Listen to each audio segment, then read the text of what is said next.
Well, this is really the book that I'm going to talk to you about today.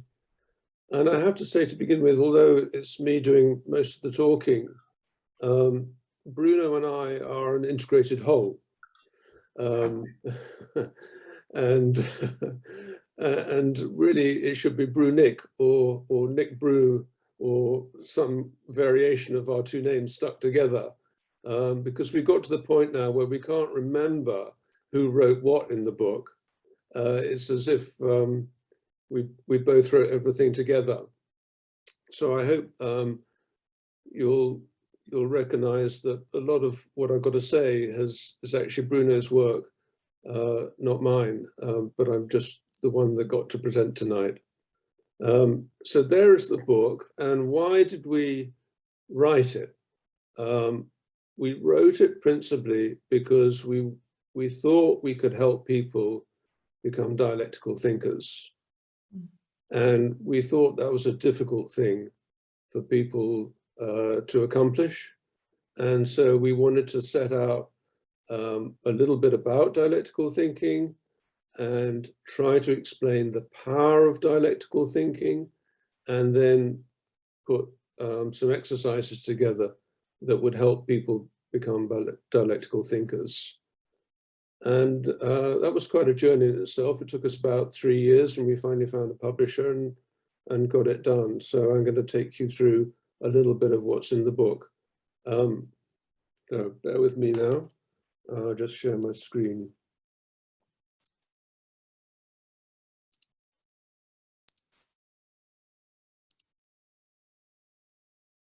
Okay, I'm assuming you can all see that. Yeah, I've expanded the title slightly into problems, applications, and mistakes. And boy, I've made a few mistakes along the way in trying to be a dialectical thinker and trying to teach dialectical thinking. And I think over the course of time, my conception of what dialectical thinking is or could be has developed and changed. And I think it'd be interesting for us to discuss how you see your individual concept of dialectical thinking actually developing over the course of time. It certainly isn't a static thing, and nor should it be. Let me see if I can move this on. Of course, the biggest dialectic of all is the one between our perception of what is real and what is in fact real. And Bruno and I argue about this one all the time. Can one make any statements, any metaphysical statements about what's real in the world? And I think we have to think, is dialectical thinking a feature of the world, or is it just a feature of the way we think? And how do we ever know whether it is real, that it actually underlies something and it's not just a kind of figment of our imagination? And that, I think, is probably one of the biggest problems that we still just never seem to resolve.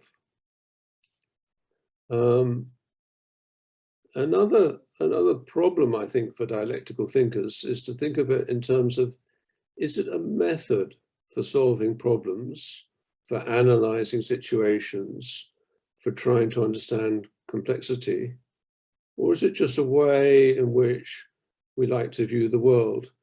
Because if it's just a way in which we like to view the world, then I don't think you actually have to be a particularly dialectical thinker to see that things are always changing, things are always part of a bigger whole, that things are kind of related and some things transform. There's nothing very, very sophisticated in that. They seem to me fairly basic notions. And I'd like to think that dialectical thinking is a bit more powerful than that. And when we look at some important figures in creating, I guess, what goes for one's conception of dialectical thinking, we start off with the kind of very basic principle of thesis, antithesis, and synthesis, which was started by Fichte, I believe, but most often attributed to Hegel. And Hegel stood against that a little bit and talked about that being kind of too negative a form of dialectical thinking. He saw things as being unified wholes, and the development occurs from a kind of conflict between different parts of those wholes. The internal relationships between those wholes drove development.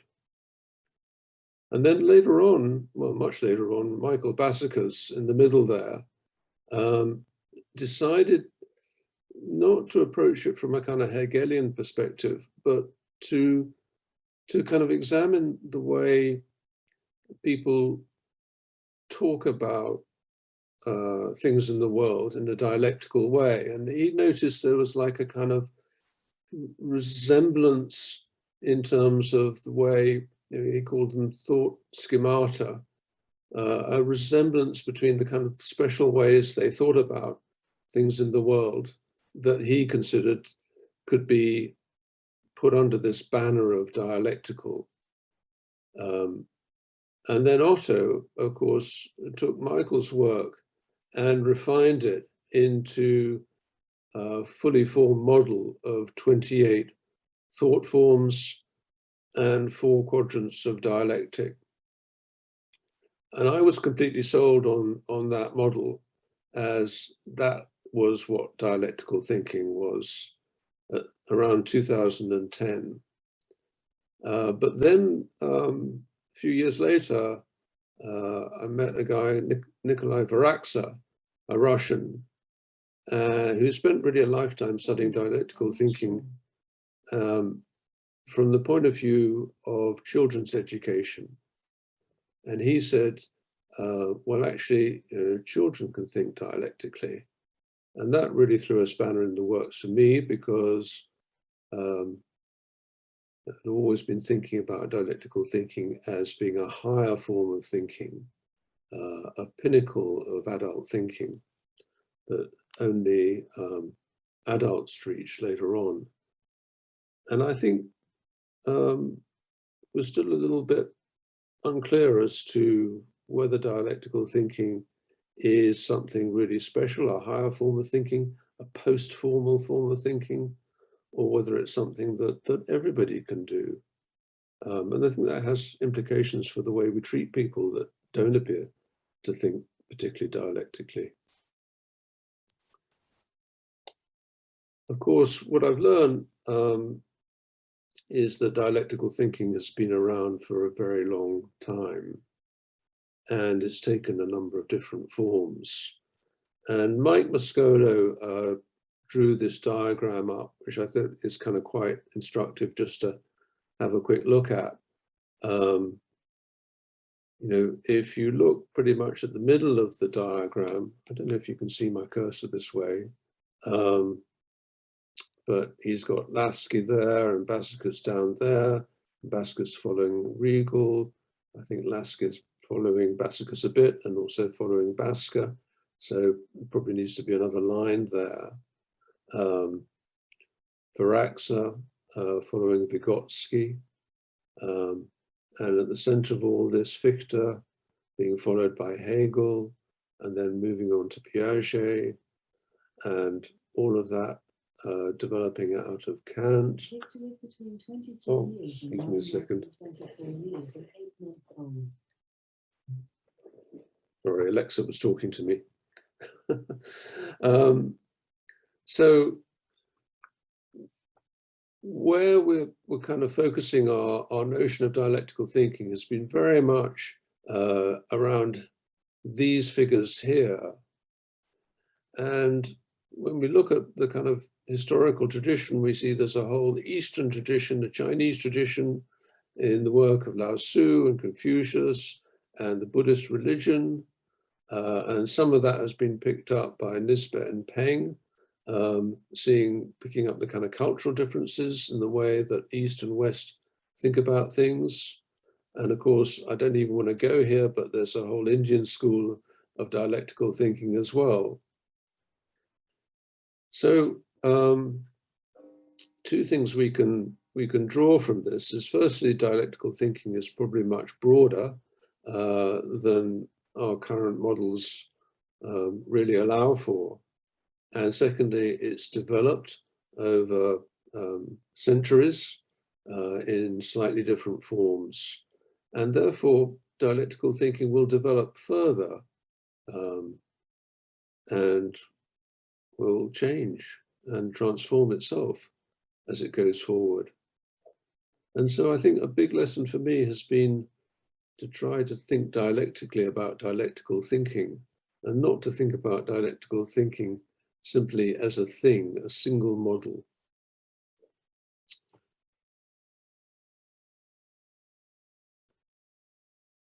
I guess a very basic distinction for me has been the difference between dialectical thinking and formal logical thinking.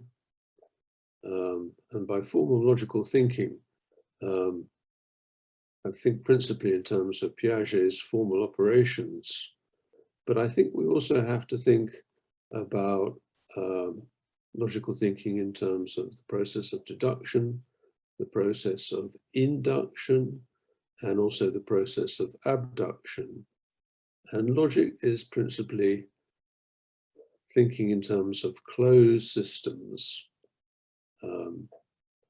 It's the one thing that we know that tells us that a plane is going to fly, that a bridge is going to stand, that a building will be solid. And so logic is very, very valuable. And it seems to me that logic and Piaget's formal operations has been where the West has chosen to focus most of its intellectual effort and its educational effort over the last 2 or 3 centuries. Whereas dialectic, of course, is multiple perspectives, it's fluid, it's tolerant of contradictions in a way that logic is not. It's typically thinking in terms of open systems, and it seems to be addressing complexity. And the question is, why should we put dialectical thinking any higher than logical thinking? You know, what problems does dialectical thinking solve that logical thinking can't? And does dialectical thinking actually solve any problems, or does it simply shift the focus of a problem from one thing to another? And going back to Varax's work with children, if children can think dialectically, if they can be tolerant of contradictions, why should dialectic be really a higher form of thinking? Perhaps it's just something that is kind of innate to everybody.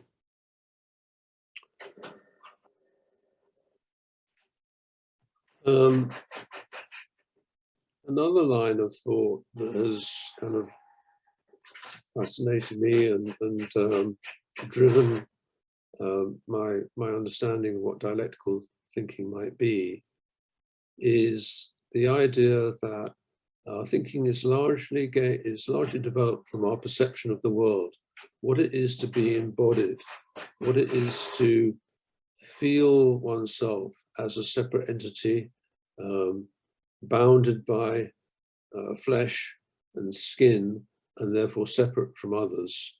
And with that kind of understanding of being in the world, that sets up a series of kind of logical relations that kind of added to, I think, by Newtonian physics. But when you descend to the very micro, the analysis of light particles or the analysis of atomic particles, for example, you realize that the kind of relations that dominate our awareness of the physical world at the kind of normal level are very, very different. And physicists have to tolerate contradictions at both the micro and the macro, subatomic and you could say, astrophysical levels. So most of our thinking, it seems to me, could be constrained, usefully constrained, by what is logical, because that enables us to navigate our world to a very large extent. The question is, when things become slightly disordered and there's more complexity, whether logic is up to the task of doing that, and whether dialectical thinking is actually any better. We tend to assume that it is. So there we go. The research that the Varaxa and Russians were doing, largely with preschool children, asking them questions like, what can be both white and black, and what can be both alive and dead, and getting answers to that from a lot of children. And then finding out subsequently that as those children went up through the educational system, that they learned that contradictions were not really allowed anymore. And it was wrong of them to think that something could be both black and white at the same time. And so what Varaxa's team have been doing is going into schools and looking at different ways that teachers could ask questions to school children so that they could learn a little bit of dialectical thinking rather than have it almost bashed out of them by the logic of having to have the right answer and having to have the single right answer to problems.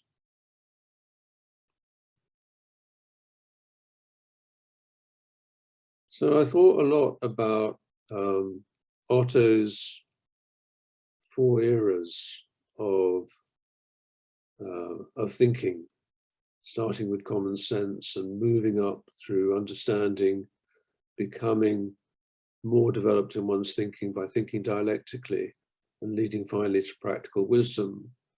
And I tried to synthesize that into my own little model, which I could take into organizations to take people up from what I call procedural thinking or abstract thinking into diagnostic, which was more logical, and then onto systems, and then systems of systems, and integrative thinking, and then ending up in transformational thinking. But I realized, as soon as I kind of produced that model, that, from very early age, we engage in integrative thinking. It's daft to say we only get onto that stage at a higher level later on in our lives. Children integrate the idea of their parents being both good parents and bad parents. And, clearly they can think in terms of transformation as well. Most of children's stories, fairy tales about transformation of one form or another. So I kind of thought that actually a model of thinking which privileges one kind of thinking above another is the wrong way to go.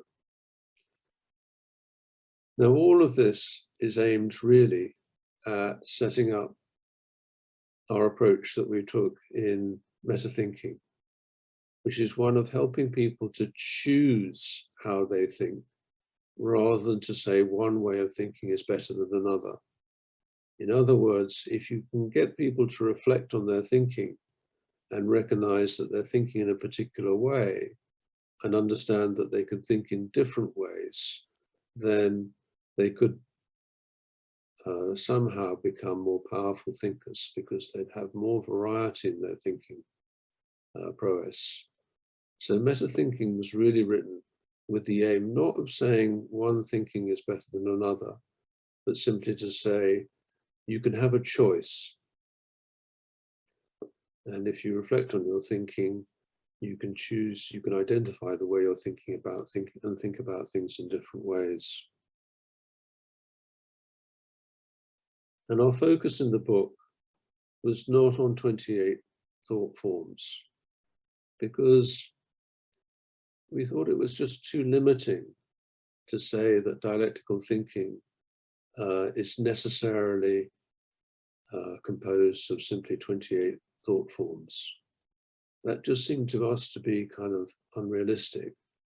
So our focus has been simply on 4 thinking modes rather than thought forms.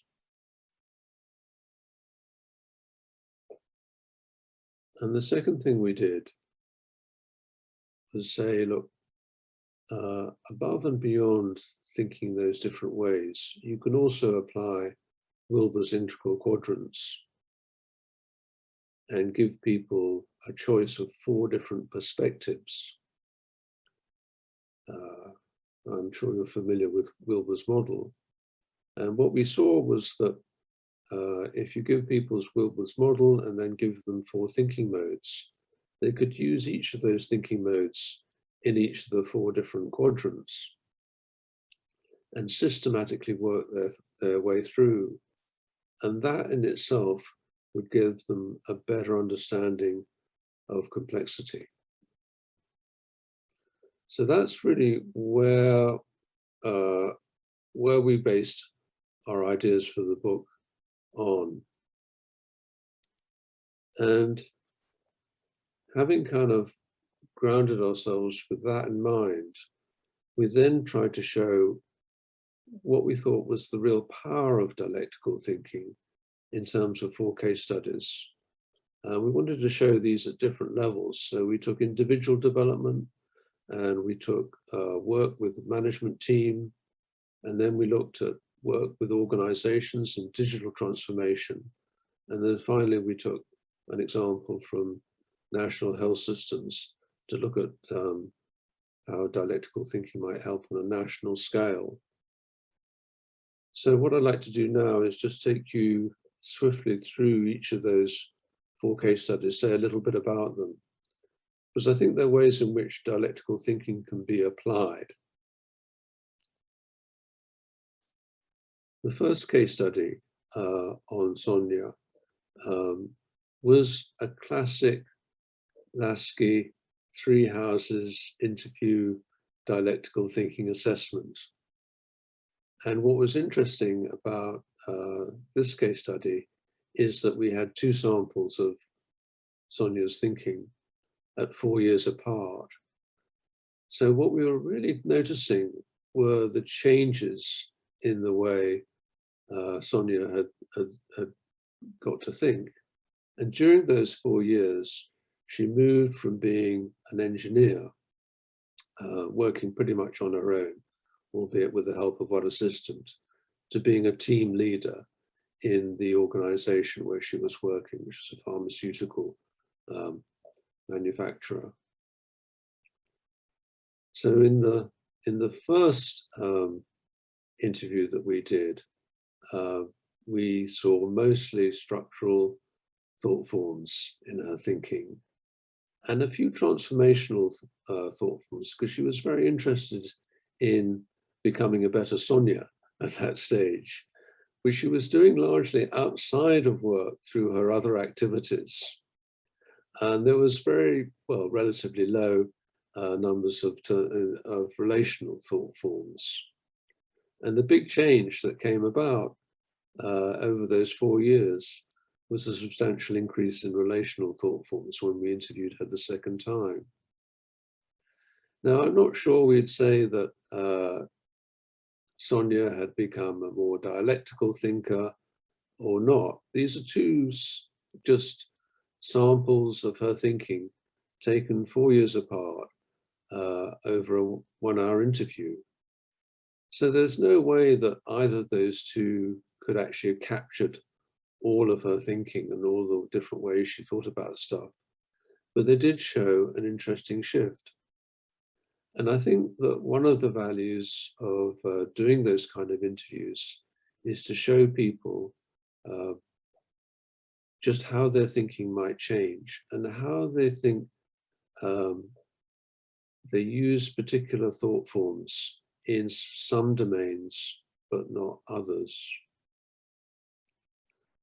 And the technique that I've kind of made most use of over the last 10 years has been to transcribe the interviews in full and sit down with individuals and go through them, identifying all the different thought forms and pointing out to them, well, I asked you this question and this is how you responded, and there were these thought forms present, but what would have happened if you'd used some different thought forms, and how would that have changed your response?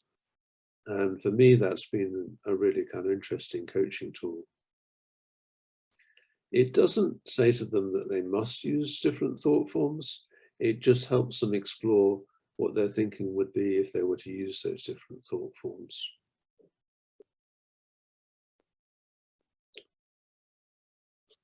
Second case study was done on a weekend workshop with a team of senior leadership team for a large construction organization. And I was given the brief that they wanted to have a fairly relaxing weekend. But the one thing they thought, they didn't really want to go too much into their business problems. One thing they thought they should talk about was resilience. And I said to them, well, quite happy to do that. We'll do some exercises and encourage you to think about resilience in different ways. And so I set about introducing them to the METATHINKING Framework of 4 different perspectives from integral and 4 mindsets from METATHINKING. And of course, I didn't refer to dialectical thinking at all because I didn't want to know anything about that. I didn't want to confuse them with any kind of philosophical terms. Simply wanted to try to keep it as simple as possible. So I said to them, look, supposing you think about resilience from the me perspective, and then you think about resilience from the we, the team perspective, and then you think about resilience in terms of the kind of systems and processes in your organization, and then you can think about the whole organization and how that faces up to its customers and how it faces up to its competitors and what would make it more resilient. And I said, well, actually, that covers the kind of structural mindset. Now think about the other 3 mindsets, the process mindset, think about all the emerging trends and those different perspectives, and the relational perspective, the relational mindset, linking all these different things in the organization together, and the transformational mindset, thinking about your longer term strategy and how you transform to some kind of higher vision. So we set out all those perspectives and mindsets and got them into pairs and had them kind of work through. And the managing director said to me, Nick, you know, I don't want to talk about strategy. So we can kind of rule that one out. I said, yes, but if you don't think about strategy at all, then how are you going to make sure that your organization is resilient for the future? And he said, well, I don't really care. Resilience is all about upper left, me, and maybe a little bit about lower left, we. So what I found in that workshop was only partially successful, that trying to give people to take on these different perspectives and mindsets would only work as much as they were kind of ready to go there. And I think you have to kind of ease people into it slowly and find out if there are any kind of no-go areas before you thrust this on them. But I guess what I'm saying here is that you can use these perspectives and these mindsets to explore any theme that a management team would like to explore and help them systematically work through, providing they're open to going there and providing they understand enough about what the different perspectives and mindsets really are.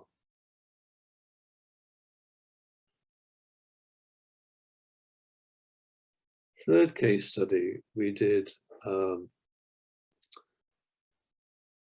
was really looking at the phenomenon of digital transformation, which has a literature, I think, going back to probably about 2010, number of business school authors and researchers have been writing about digital transformation. And usually from the perspective that lots of efforts at digital transformation within organizations fail, and trying to think on why those failures occur. And what we decided to do here was simply to analyze what these people had written in terms of various thinking modes and the various Wilber quadrants. And once we'd picked up a couple of papers, I think they were written at about 3 years apart, we picked up that there was a discussion on digital transformation at the Davos Economic Forum in 2016, where they had 5 CEOs all talking about their own digital transformation in their organizations. So we took those interviews and transcribed those and analyzed those for the thought forms. And then finally what we did, we found a consultant who'd just been working on a digital transformation in a fairly large organization that had actually failed. And we interviewed him in terms of trying to find out what his views were for the reason of the failure, and started trying to assess the kind of thought forms, thinking modes and quadrants that he was using. Well, what we found was that in the literature, there was really a dearth of focus in terms of radical transformation that digital transformation brought about for organizations. It was very IT focused. And I think it's changed now, but the papers that we looked at were, I think, from 2013 and again 2016. And at that stage, they were thinking about digital transformation in a relatively simplistic way, looking solely at kind of structural changes within organizations. And in 2016, when the CEOs met at Davos, they were focused almost entirely on Wilber's right quadrants, the systems and processes in the organization and the way the organization competed in the marketplace and stuff like that. They weren't really focused on the changes that had to occur in the teams that managed digital transformation, or in the mindsets, or even in their own mindsets of the individuals in the senior leadership team. And what we found was that different CEOs actually had a focus, usually of one thinking mode over all the others. It was different for all the different CEOs. So it occurred to us that actually quite a powerful form of intervention within organizations would be to interview CEOs, to speak to them, to see where they were focusing both on the quadrants and thinking modes, and help them think in a more varied way by introducing the other different thinking modes. When we got to interview the consultant, what we found there was that they'd made the organization that he'd been working for had made the classic mistake of handing over the digital transformation entirely to the CIO. The Chief Information Officer was given entire responsibility. He was absolutely sold on it, and he tried to just push it through. And as soon as the senior leadership team realized what this digital transformation was doing to their teams and how it was changing their businesses, they all resisted. And so the digital transformation just collapsed, and they spent hundreds of thousands of dollars on this, all went to waste. And he said that nobody had really addressed any kind of work on how the senior leadership team themselves should develop, should change their mindset, should change the way they work. And with the result, with that being the result, the whole thing failed. He actually tried to point that out to him at one point and then promptly got kicked off the job. So that was a tale of woe. Finally, the national case study. This again, we did in terms of a literature survey. And what we were interested in was the kind of attitudes in the press regarding the health systems in 3 different countries, Switzerland, UK, and USA. And a little kind of side finding from this study was that in the USA, they say they're healthier, they work harder, and then they die sooner. When life expectancy is lower, they take less holidays, and yet they all say they're fantastically well. The state of well-being is rated somewhat higher than in the other countries. In the UK, they all complain like mad that they're not very well, they don't work very hard. Swiss probably work a little bit harder and complain a little bit less. What we did was we trawled through the Zurich newspaper, the NZZ, for articles, and picked up from those articles whether they were talking about particular thinking modes, and also picked up the extent to which they were talking about particular values.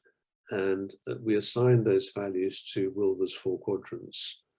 And we, you can see the percentages there on the slide. Most of the values were in the upper right quadrant.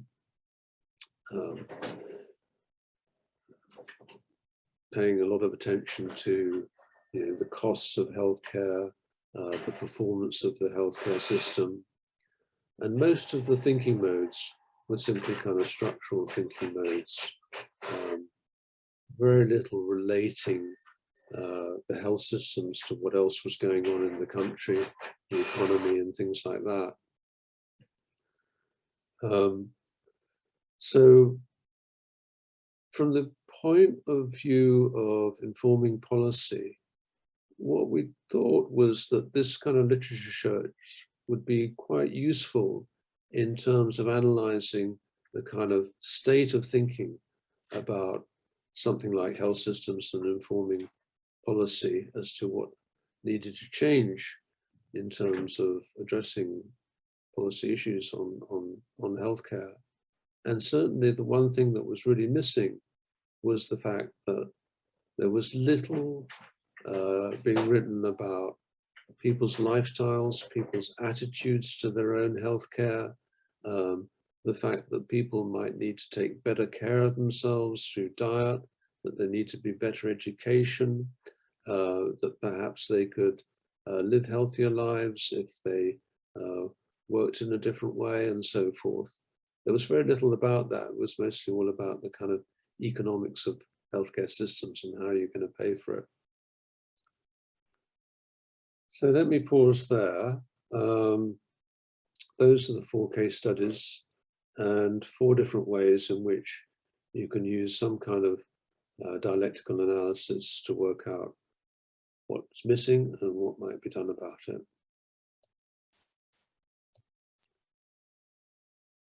I wanted to sort of finish off a little bit just by talking about 2 aspects of meta-thinking. Meta-thinking for coaching and meta-thinking for leadership. And there I'm drawing a little bit meta-thinking for coaching on Mascolo and Basica's book on psychotherapy, where they draw attention to 3 aspects of a kind of psychotherapeutic intervention: attentional support, interpretation, and enactment. And I think this is a really useful model for kind of any kind of intervention with other people, particularly coaching interventions, where you provide attentional support by asking mind-opening questions which focus people on particular quadrants and different thinking modes. And then you can make interpretations based on where they seem to be focusing, what the implications are, and by identifying for them what's missing. And then finally, you can show them how to use the thinking modes, teach them the thinking modes, and enact through role play what it's actually like to use the different thinking modes and quadrants in your coaching. And the second thing is meta-thinking for leadership. Here, I think if you're working with an individual leader, you can show a leader how, by developing a vision of the future in the upper left quadrant, they must then find a way to make that vision become a reality by working through the three other quadrants. Firstly, in terms of, say, the systems and processes and behaviors in the organization. Secondly, perhaps through the culture of their teams and the composition of their teams. And thirdly, through the overall culture and social environment of their organization. And so systematically using each quadrant and each thinking mode to think through the changes that need to happen in order to create, or in order to make that vision some kind of reality, is really what leadership in a complex world is all about. All right, I think I'm nearly done. But before I finish, I'll just tell you about some of the mistakes I've made. Simply doing assessments, I don't think is very helpful. I think the assessment has to lead to some support. And it's very tempting in an assessment, particularly if you're comparing different people, to mistake the measurement that you take for the person. Simply put, in a 1-hour interview, we get a sample of people's thinking, but that sample is just a very small sample, and whether it's really representative of the way they think, particularly if they're, say, at social emotional stage 3, where they're more inclined to say what they think we want to hear rather than necessarily what they really think, is problematic. I think too that trying to assess people for kind of number and strength of dialectic thinking patterns or thought schemata is also to ignore the pragmatics of having a conversation. And generally speaking, people are trying to communicate and they're used to communicating in a certain way. They're not used to communicating in a philosophical way by cramming all the different thought forms in. And so when we ask people and when we test them to see, what thought forms they're using, part of what they're doing is actually limiting their conversation to things that they think we can understand and trying to be pragmatic about it. And I think we ignore that at our peril. Thirdly, I worry that, well, let me tell you just a little kind of experimental result that I came across. I came across a questionnaire that separated out what they call absolutist thinking from relativistic thinking and then dialectical thinking. And I created a similar one myself, which I tested out on a few very dialectical thinkers. And what I noticed was that even the dialectical thinkers chose some questions which they rather wanted to answer in an absolutist fashion. And it seems to me that we can apply dialectic thinking in certain domains, but equally, there are other domains in which we choose not to apply dialectical thinking, where we just want to have a set view. And I think we need to be a little bit sensitive to that if we kind of force a domain on people and expect them to think dialectically about it, it may not be a domain in which they're happy to use that. That's both a positive and a negative thing. So a fourth mistake was that, originally when I started out, I thought that 28 thought forms would be necessary and sufficient to make somebody a dialectical thinker. I no longer think that. I think that people can think dialectically in many different ways. So the lesson I learned was to start to think more dialectically about dialectical thinking. I never knew enough about the history of dialectical thinking, and I wish I'd known more. I'm still learning about that. But finally, I've also learned not to bring up dialectical thinking at a dinner party. That's usually not the kind of conversation that people want to have. I tried it, it was a while ago, up in Scotland, and we started thinking dialectically about Scottish independence. It did not go down well with the Scots. So I want to say thank you for listening, and to point you to our website, www.metathinking.org, if you're interested to know more. And now I guess I hand back to Bernard and throw open the conversation.